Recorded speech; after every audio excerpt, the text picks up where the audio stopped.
Welcome back to another episode of Inside Marketing Design. I'm your host, Charli Marie. I'm the creative director at ConvertKit, leading the brand and marketing design efforts there. And I am obsessed with learning about how other companies handle this side of design and tech. So that's what this show is about. This week, we are going behind the scenes with a UK-based fintech company called Funding Circle. They are a lending platform that offers specialized funding options for small businesses. And our guest today is Monika Pawlik, who leads the marketing design team at Funding Circle. She's been at the company for about a year and a half, and I first met Monika when she responded to an issue of my newsletter, The Marketing Design Dispatch, to tell me about a win that her and her small team had had. She told me about them breaking free from the rote production work that marketing designers can often end up stuck in when there's just a lot of work to do at a company. And she shared how her team got to actually take on some of the more fun, creative work that had been previously outsourced to an agency. So that's definitely a win, and we'll get into that and a lot more in this episode, including talking about things like print design work and creating TV ads that are not super common across other companies that I've spoken to this season. Of course, before we get into it though, I want to thank Webflow for supporting this season of the show. Webflow is a visual development tool that more than 3.5 million designers and teams use to create websites without writing code. I use it for my websites, and one of the best things about it is the flexible content management system. You can create collections of content, whether that's blog posts, features, testimonial codes, whatever the heck you like, with whatever fields you like, and you can pull content from those collections and fields into your design to style it however you want. It's an incredibly powerful feature while also being extremely easy to use, so check it out at insidemarketingdesign.com/webflow to learn more. But now, let's jump in and take a look inside marketing design at Funding Circle.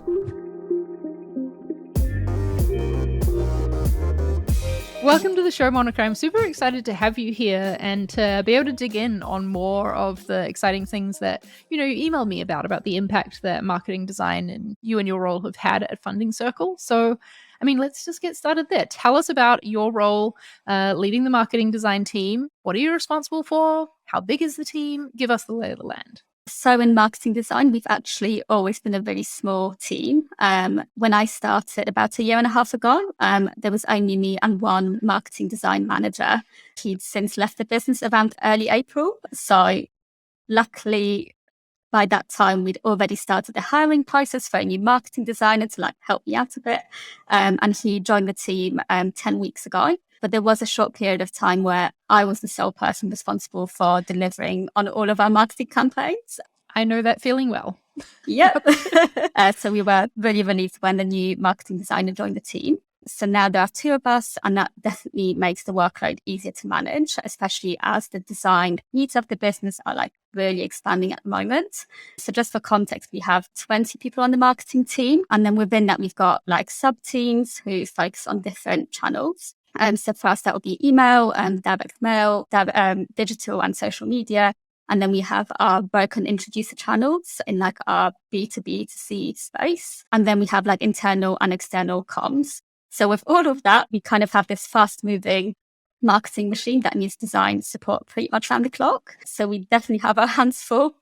And then as well as the two of us on the marketing design team, we have a digital designer who's part of the wider design team at Funding Circle.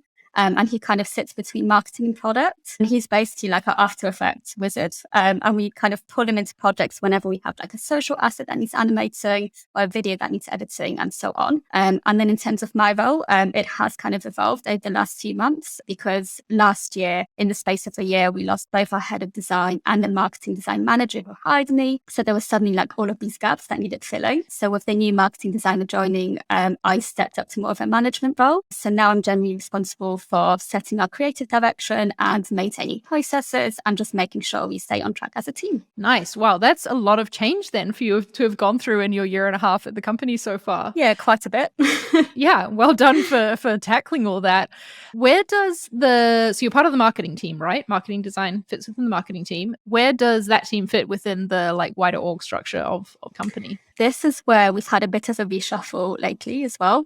So the design team as a whole used to sit under product. So that would be both product designers and marketing designers. But since we lost some of that high level design leadership and then our marketing design manager, it just made more sense to actually split up and sit with the departments that we work closest with. So our product designers now sit under product and support that side of the business, and marketing design sits under brand, which is part of the wider marketing team. So yeah, as a transition, it's definitely been one that made sense because product and marketing at Funding Circle do work quite differently. And in the end, there was just very little overlap with what product was working on and marketing was working on. So yeah, for us, splitting up just meant that we could become closer to the marketing teams that we were supporting on a daily basis. And then align our work more with what was happening in the brand as well. So yeah, we're quite happy with where we are now. And actually overall, as a wider design team, it's kind of motivated us to come closer together in the middle and create that space where, we can be designers together and really share design ideas and have that shared goal of making Funding Circle a design-led business, despite being in two different camps. Yeah, it's been working out great. That's so interesting, the fact that actually splitting the team so that everyone is having their own separate focus and area of expertise, I guess, has brought you all actually closer together in the end.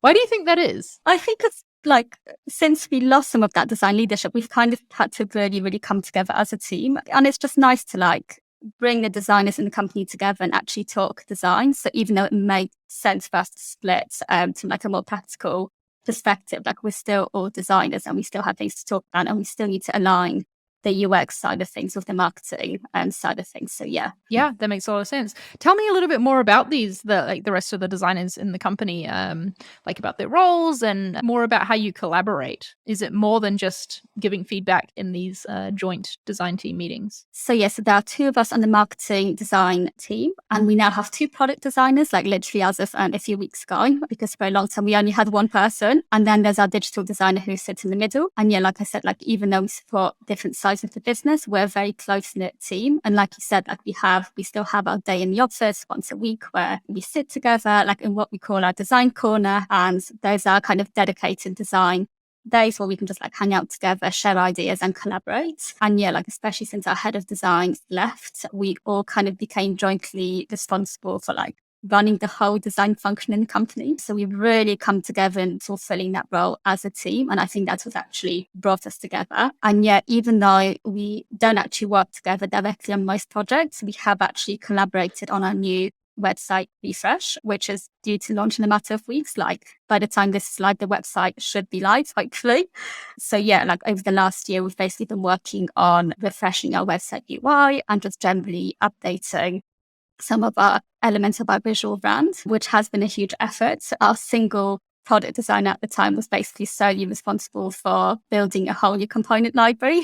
And then the new design of the website was led by us in marketing design. And that was just design and art direction and around the photography that we've used on that website. So yeah, it's been a really good big project to work on together. Yeah, that is awesome. And oh my gosh, I'm just hearing so much change you're going through at the moment, right? All change for the better, obviously. But I know that when we talked previously, the website didn't used to be your responsibility to design, right? It used to be something that the product designers were responsible for, which was really interesting to me. Tell me a little bit more about that change and your involvement with the marketing side then versus now. Yeah, so like you said, so the old website, we didn't really get involved that much. I think as the core part of our product, which is the small business and loan application, it was usually the product and the product designers who made changes to the UX elements and just worked on the user journeys within the platform. And then in terms of marketing and SEO, that all belonged to the digital team in marketing. So we only ever really changed the hero images on some of the core pages, but that usually happened in line with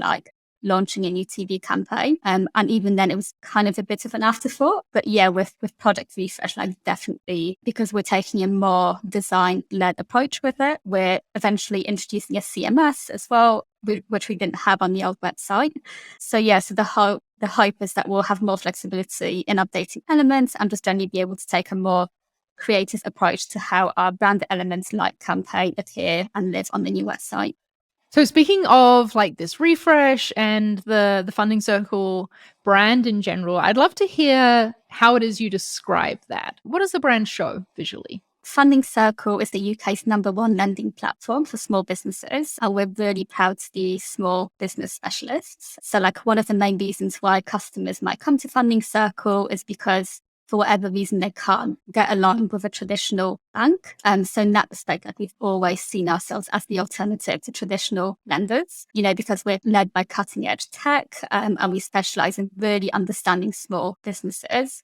So we can help them access the funding they need to be successful, which is a really great mission to have. And the reason I love working for Funding Circle, just supporting small businesses. It's really great. But yeah, this is something that's definitely reflected visually in our brand. I would say our visuals are definitely more playful and informal than what you'd ever see or expect from a bank. But we're always kind of towing that line between playful and approachable, and then also being seen as a trustworthy financial service. So yeah, there's always that balance that we're trying to strike.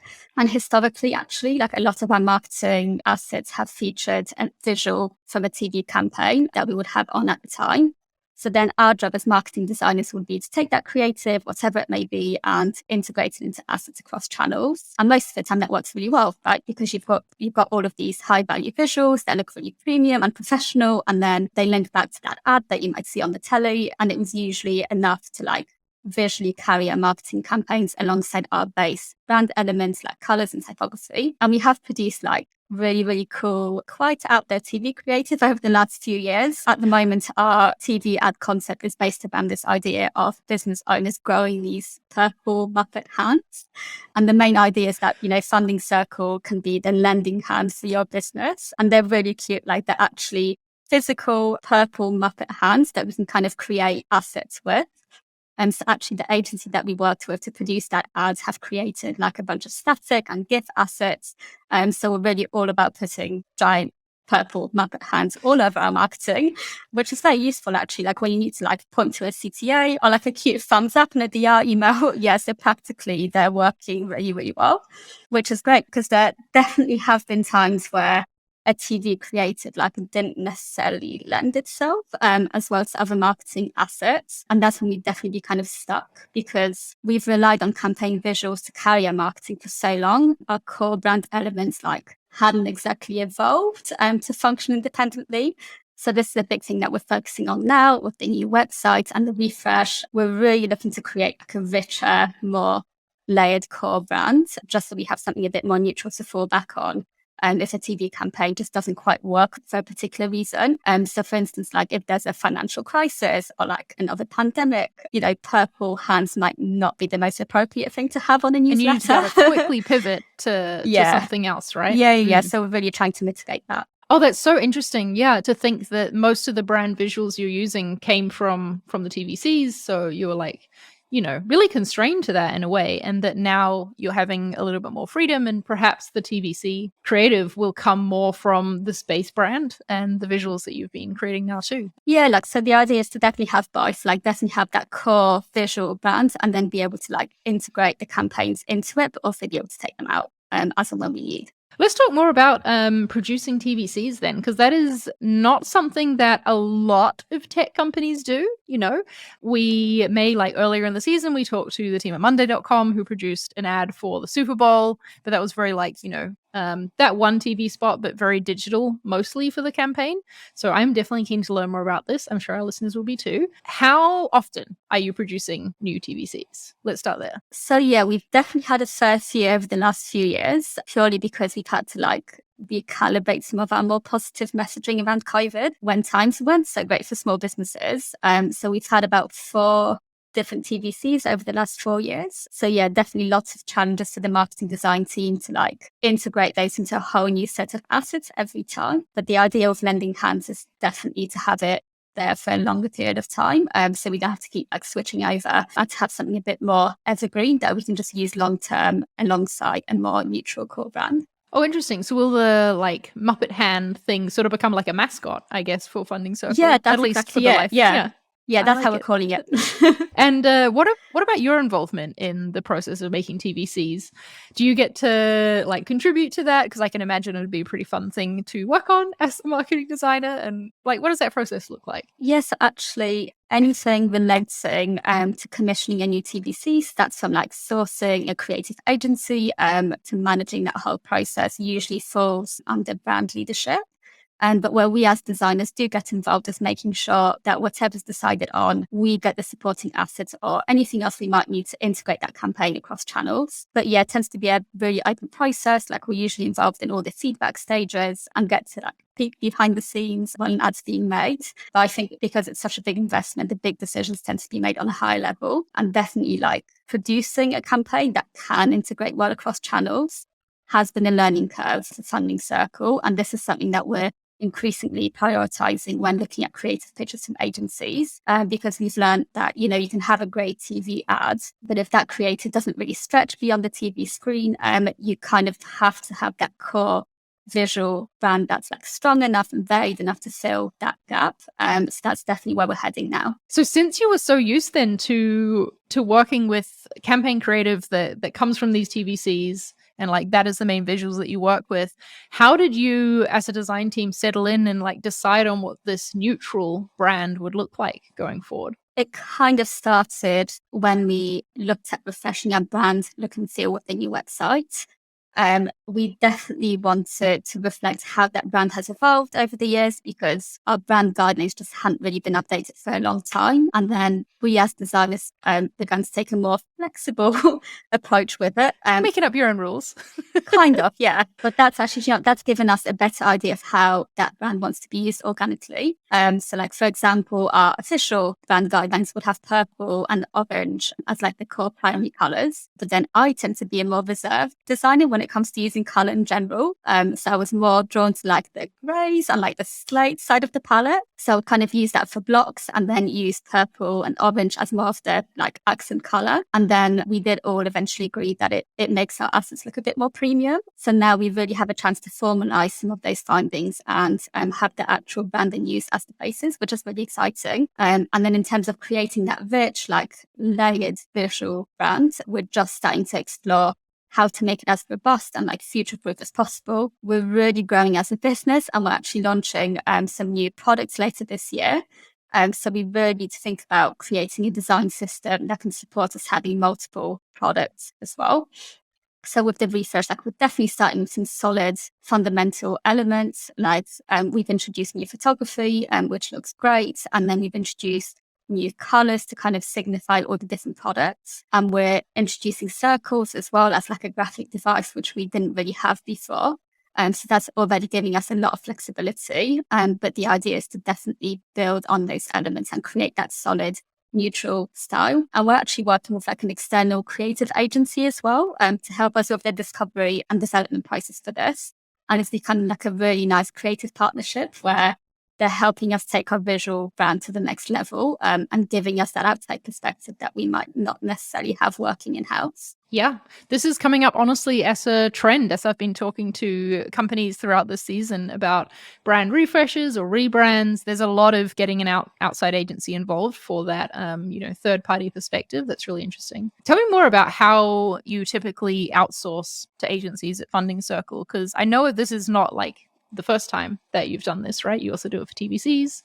Tell us more about that. Yes, so obviously we're a really small in-house team, but actually up until recently, we've just about managed to keep most of the actual design work in-house. We do work with freelancers on occasional ad hoc projects, but most of the time, I tend to be quite protective of our work and try to like keep it inside the org as much as possible. But we'll usually work with agencies on bigger brand campaigns like our TV ads, where we just don't have that kind of capability in-house. Or we've worked with dedicated social media agencies or motion graphics agencies. But actually, since we've expanded that resource in-house with our digital designer, we've kind of managed to bring motion back in-house, working with the creative agency on the visual brand development now.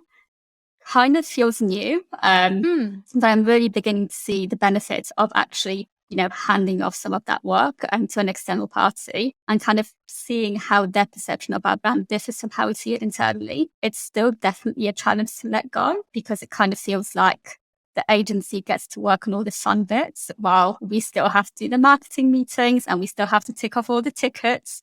But yeah, I think there's a benefit to actually meeting in the middle and working together on something that's ultimately going to make our brand better. And I think I've learned as well that it doesn't mean that your internal resource is less capable or less creative. It just means accepting that sometimes you just can't do it alone. And sometimes you just need an agency who can spend 2 solid days fleshing out design iterations where internally you just might not have that luxury because too many meetings. Too many meetings. But yeah, I definitely think it needs to be a partnership. So I'm really trying to make sure that we get the most value out of working with an external agency.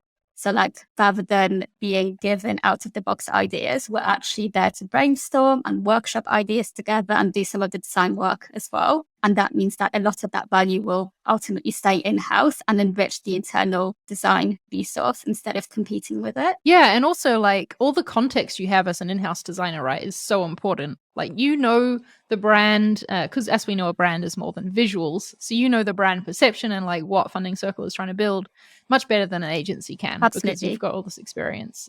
So yeah, by meshing together as a team, you'll get a better result at the end as well, right? Yeah. This idea of in-house versus agency and the context that in-house designers have, this is the how we met, right? This is what you contacted me about and you told me about the impact your team had. And I'd love to dig into this more. Tell us about the Neon campaign. How did it come to be? I'm so glad you asked about this campaign because that was actually the one campaign for us where we were able to show just how much we can achieve creatively in-house without necessarily the need for agency support. And it came about when around 2019, so that was before I joined Funding Circle, we launched this TV ad that kind of explored this idea of small businesses being the future of our economy. And it featured a singing baby. Yeah. You said you'd done some weird, wonderful things. Yeah, and that's one of them. And yeah, it definitely wasn't everyone's cup of tea. But yeah, we had the singing baby and the ad kind of ran in the period leading up to COVID. As the pandemic hit, we had to take it off air and replaced it with an ad for a government coronavirus support scheme, which we became accredited for at the time. So that then ran for about a year. By the time the government scheme ended, we had no other creative treatment or campaign lined up. So what we did was we put Baby back on air. But again, we just had absolutely no campaign assets to work with to extend that campaign across our marketing channels. So that was you didn't want to do baby hands or we did. Every ad had a baby face on it. So that was when I joined the company. And that was a fun challenge for you to start with as your new job. So right off the bat, we had to basically come up with a way to make our marketing assets work with an ad that was neither scalable nor kind of usable in any other way than TV. We tried everything. We tried taking stills from the video, but it just didn't work. And yeah, like you said, we just didn't want to start putting babies all over our marketing. Yeah. So we really had to improvise. But I think it was the right time because that was a time when businesses were opening up again after such a long period of uncertainty, emerging from the pandemic, ready to face the future. So we just kind of brainstormed it and we immediately thought of these open for business neon signs in shop windows. And then we thought, actually, that's a really nice visual link to the baby's purple nightlight in the TV ad. So that was kind of our bingo moment, yes, we've got it. So we kind of ran with it and we just created a bunch of neon sign assets. And what we did as well was use our existing case study photography because we had no budget or time for new photography. And we put these big neon quadrants around our borrowers, which was a graphic device that we were using at the time. And this kind of really nicely conveyed how the purple glow of Funding Circle empowered small businesses to keep going after the pandemic. So that was really great. And yeah, we just came up with this entire conceptual campaign in a matter of weeks and created everything in-house. And then when we actually started applying it to some of our existing marketing templates, everyone just absolutely loved it. And I think, it was definitely right for the times. It was right for us as a brand because it was bold and different and very much alternative. And best of all as well, we got to expand the campaign internally. So people coming back to the office after lockdown. So it was kind of funding circles open for business as well. And we actually installed real neon signs around the office. And yeah, it was very, very cool. That must have been so fun. This wasn't the usual way you worked, right? Like usually it was the agency coming up with the campaign creative and like in-house you're doing, like applying that essentially. Was it hard to convince leadership to let you handle it in-house? How did you go about doing that? And like, also how did you make time for it? Because you also had like all the work on your plate still as well. Yeah, so the timing was actually so quick that honestly, I don't think anybody thought twice. By the time we kind of realized the baby ad just wouldn't translate well across our marketing, it was already kind of too late. And then a solution had to be found really, really quickly. I don't think even we expected for the campaign to be such a success and to be used for as long as it did. We ended up using it for like 6 or 7 months, which is completely unprecedented. That's not what we expected. It was meant to solve like a major problem we had at the time, but it just became everyone's absolutely favorite campaign. And it definitely made our marketing materials look very, very slick. So yeah, I don't think anyone really expected such a big impact. And it was a massive win for our team, right? Because we showed that actually we are a creative powerhouse, despite having relied on external campaign creative for so long. And yeah, in terms of making time for it, we just kind of had to do it because we had no other way. And I definitely spent a couple of late nights, like adding convincing neon effects to images. But without all that extra effort, a lot of our most successful marketing to date would never have happened. So yeah, it was definitely worth it. Oh, that's awesome. Quick aside before we get into, I want to dig into that, what you said about most successful marketing. I hope there's some metrics there, but what design tool were you using to add those neon effects? Were you in Photoshop for that? Good old Photoshop. Yeah. Nice. Okay. Just got to check. You got to go nerdy for a second. Okay. Coming back, tell us about the impact of the campaign then. You said it's the most successful one to date. What does that mean? How much can you share with us? So that campaign actually performed really, really well. If it hadn't, it probably wouldn't have lasted as long as it did. That makes sense. Yep. One stat I can remember off the top of my head is click-throughs on social going up by 75% in the first 3 months. So I can definitely like have that and die happy. That was great. Oh, that is just so rewarding. As you know, marketing and brand designers, a lot of the work we do feels like it's not strictly measurable, in a way. And so when we get a stat like that, when we can see the impact that our work had, I'm just like, it's my favorite thing. Yeah, I love it was just such a win because where we did bring in lending hands, people were sort of like, what's going to happen to neon? Are we getting rid of neon? And you're like, look, we can do this again. We did it before. We can have success again. Damn right. So what you said that this means that the team, like everyone internally saw that your team is this creative powerhouse. We don't need agencies to do the creative work. We can use them for overflow because we are a small team at the end of the day. But yeah, tell us more about how the perception, I guess, of your team has changed internally because of this, and if any processes have changed because of it too. I think, to be honest, like most of the changes I can see internally, like within my team, definitely for myself leading the team, I definitely realize now how important it is to actually carve out room for those creative opportunities, even if we're super busy dealing with BAU or like we're having to partner with an agency on bigger brand projects. Fundamentally, it's definitely important that the internal team can grow and develop as designers and have those opportunities, to solve complex design problems and work on their Photoshop editing skills and just think conceptually about our brand. So it's just about being protective of our internal development while ensuring the needs of the business are still being met. So for example, now when working with agency partners, I'm really pushing for those creative sessions where we can really become almost like extensions of each other's design teams instead of having that one-way delivery system. And what I'd really like to do as well is actually block out at least one full day every 2 weeks for my design team to forget BAU, like really focus on just designing and experimenting with new ideas.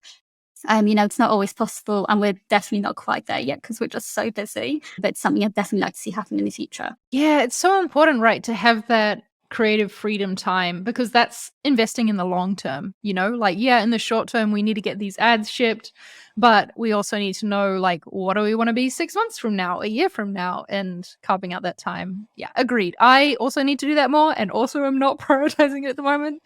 so I can relate. But yeah, let's both make that happen. So as well as TVCs, I know that something else that's interesting about your work at Funding Circle that may not be part of like, you know, the regular day-to-day for other tech companies is that you do a lot of print work, right? Like that's a big part of Funding Circle's marketing is direct mail. Tell us more about that and like how much of the work you do is print versus digital. So direct mail and print campaigns actually account for about 40 to 50% of conversions at Funding Circle. Important channel. Mm-hmm. We send people a lot of letters. So it's you. So yeah, in terms of design, it's probably like a 50-50 split between print and digital work, which I know, like you said, it's quite unique for a tech company. So a lot of it would be like standard A4 letters with a campaign or a non-campaign design treatment. But what we do as well is like a lot of cool high-value print formats like brochures, fold-out leaflets, and little gift packs. So as part of the Neon campaign, we sent out a self-mail package with like, you know, one of those wireless phone chargers that you can put on your desk and like charge your phone. And it said Funding Circle powering small business. So we do nice little things like that as well. Nice. There we go. So it's not just letters. It's also like, you know, little gifts and things to make people remember you.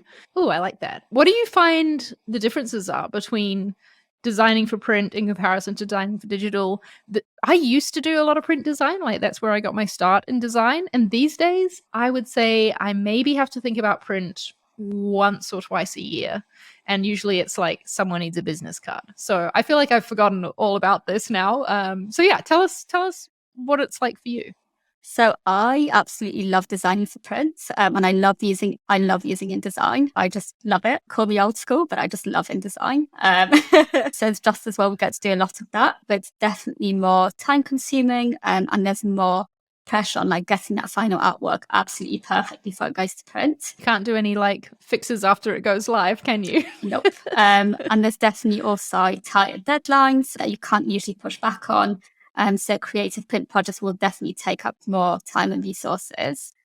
So for us, a project will normally kick off with a brief from the direct marketing team, and then it will go to copy before it goes to design. And sometimes when the format's a bit more complicated, we'll collaborate with copy at an earlier stage, just so we're aligned on what goes where and kind of thinking about the UX process of like opening up that pack as well. And then after designing, we'll just get everyone to review it, proof it, and then send it off to print, and that's it. And so do you have like longer, what is the word for it? Lead times. Lead times. Yeah. Longer lead times with it too.